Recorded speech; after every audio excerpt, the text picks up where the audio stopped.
রোজ সকালে ঘুম থেকে উঠে একটাই চিন্তা থাকে যে কি রান্না করব, কি খেতে দেবো। যাই হোক, আজকে অবশ্য শরীরটা খুব একটা ভালো নেই বলে একটু দেরি করেই ঘুম থেকে উঠেছি। তাই দেখো, আগে থেকে মাছটা বের করে রাখা হয়নি, মাছ পুরো একদম ফ্রিজে থেকে বরফ হয়ে গেছে।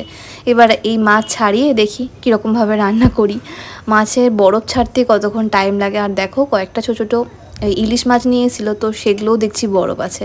সেখান থেকে ধুয়ে ধুয়ে এই যে 3-4 পিস মাছ বের করে রেখেছি। চলো এবার তেলটা তো গরম করতে বসিয়েছি, মাছগুলোর মধ্যে নুন হলুদ মাখিয়ে নিই। আজকে ভাবছি যে মাছগুলো ভাজা করব, আর তার সাথে বেশ কয়েকটা রান্না হয়েছে, সেগুলো তোমাদের সাথে শেয়ার করব। তার আগে চলো মাছটা একটু খরা খরা করে ভেজে নিই। আমার আবার একটু গরম ভাতে মাছ ভাজা হলেই কিন্তু খাওয়া হয়ে যায়। সত্যি বলতে মাছ ভাজার ওই তেল বা মাছ ভাজা দিয়ে ভাত খেতে কিন্তু আমার বেশ ভালো লাগে। তারপর যদি থাকে আমার পছন্দের ইলিশ মাছ। ইলিশে এখন যা দাম, তাই বড় সাইজের নিতে পারিনি, একদম ছোটো ছোটো সাইজের 2-3টে ইলিশ মাছ নিয়ে এসেছি। মানে যাকে বলে সে খোকা ইলিশ হয় না, তো সেগুলোই। এই দেখো, সেটাই একটা মাথা একটা খান ভেজে নিচ্ছি। যারা ইলিশ মাছ খেতে ভালোবাসে তাদের কিন্তু এক পিস হলেই ভাত খাওয়া হয়ে যায়। আমার যেমন একটু ইলিশ মাছের তেল, একটু মাছ, একটু লঙ্কা ভাজা হলেই কিন্তু এক থালা ভাত আমি খেয়ে নিই। আমার সেরকমভাবে আর সবজিপাতি লাগে না।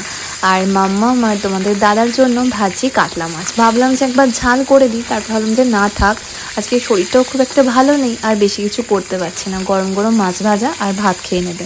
তার সাথে আরও কয়েকটা রান্না করেছি, চলো সেগুলো তোমাদের সাথে শেয়ার করি। গরম ভাত আছে, সাথে আছে আলু সিদ্ধ মাখা, আর এই যে দেখো এখানে শাক ভাজা আছে, অল্প আছে সিদ্ধ।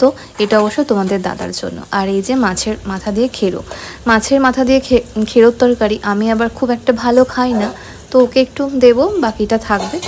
যাই হোক, তো চলো ভাত টাত বেড়ে আগে খাওয়া দাওয়াটা সেরে নিই, অনেকটা বেলা হয়ে গেছে। দেখো আমডাল করেছি, আলু সিদ্ধ, শাক ভাজা আর মাছ ভাজা। কি কেমন লাগছে জানিও কিন্তু।